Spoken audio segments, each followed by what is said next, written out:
ஒரு துறைமுக நகரம் மணல் மூடிய பகுதியாக மாறிவிட்டது. இதற்கு காரணம் 1964ஆம் ஆண்டின் இறுதியில் ஏற்பட்ட ஒரு மோசமான புயல். அதன் நினைவுகளை பேசுகிறது இந்த செய்தி. இந்த மணல் பிரதேசம் ஒரு காலத்தில் பரபரப்பான துறைமுக நகராக திகழ்ந்த தனுஷ்கோடி. சென்னை ரயில் நிலையத்திலிருந்து ஒரே டிக்கெட் எடுத்து ரயிலில் இந்த துறைமுகம் வந்து இறங்கினால் தயாராக இருக்கும் கப்பல் மூலம் இலங்கையின் தலைமன்னாரை சென்றடையலாம். ஆனால் 1964ஆம் ஆண்டு டிசம்பர் மாத இறுதியில் நேரிட்ட ஒரு மோசமான புயல் எல்லாவற்றையும் கலைத்து போட்டுவிட்டது. அப்போது என்ன நடந்தது என்பதை விவரிக்கிறார் அந்த புயலில் உயிர் தப்பிய மூதாட்டி. காற்று அடிக்கிறது, மழை துள்ளி முழிச்சு பார்க்க முடியலம்மா. இருளம், சரியான இருளம். ராத்திரி 12 மணி இருக்கும். அந்த இருளம் வந்த உடனே அங்கே ரயில் வந்த லைன்னு பிறண்டுருச்சு. இங்கிட்டு கடலில் இருந்தவங்க பூரா கடல்ல போயிட்டாங்க. நடுவே ஓட விழுந்துருச்சு.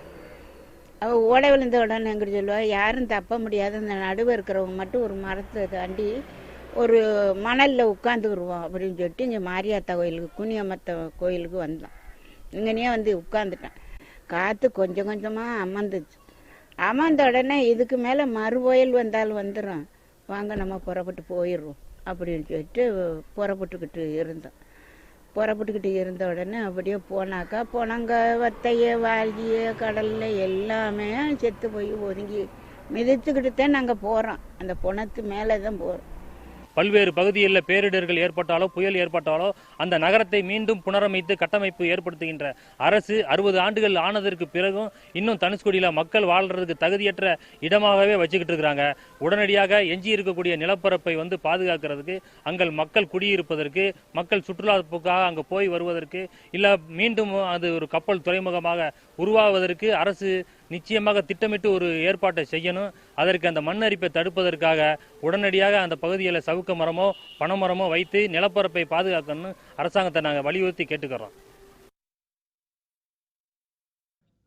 60 ஆண்டுகளுக்கு முன்பு புயலால் அழிந்த தனுஷ்கோடி தற்போது மெல்ல மெல்ல உயிர் பெற்று வருகிறது என்றாலும் தொடர் கடலரிப்பால் பாதிக்கப்பட்டு வருவதாக மீனவர்கள் கவலை தெரிவிக்கிறார்கள்.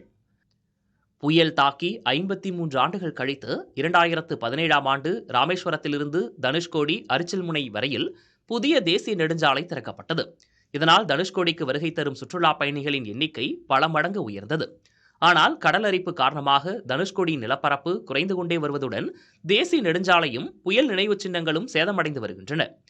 எனவே தனுஷ்கோடி கடற்கரையில் கடலரிப்பு தடுப்புச் சுவர், மண்ணரிப்பை தடுக்கும் பனை, சவுக்கு மர தோட்டங்கள் அமைக்க வேண்டும் என்பதே மீனவர்கள் மற்றும் சுற்றுலா பயணிகளின் கோரிக்கையாக இருக்கிறது.